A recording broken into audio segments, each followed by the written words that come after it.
Sosok Peggy Setiawan alias Peron merupakan salah satu DPO diungkap tetangganya. Peggy ditangkap di rumah neneknya di Bandung pada Selasa 22 Mei malam. Warga desa Kepompongan, Kecamatan Talun, Kabupaten Cirebon alias tetangganya mengatakan Peggy sejak kecil sudah tinggal di rumah neneknya.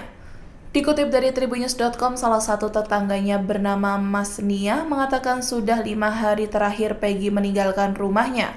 Saat itu Peggy pergi meninggalkan Cirebon menuju Bandung untuk ikut ayahnya bekerja. Ia mengungkapkan sudah cukup lama Mas Nia tidak melihat Peggy beraktivitas di rumah. Sebab Peggy juga jarang bergaul dan hanya ibunya saja yang kerap mengikuti agenda pengajian. Mas Nia juga telah mengetahui bahwa Peggy telah ditangkap oleh kepolisian semalam.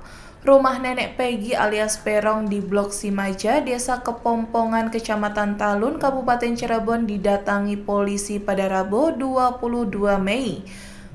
Pantauan tribun di lokasi, petugas mendatangi lokasi menggunakan 2 kendaraan roda 4. Petugas terlihat berkumpul di dekat halaman rumah nenek Peggy alias Peron.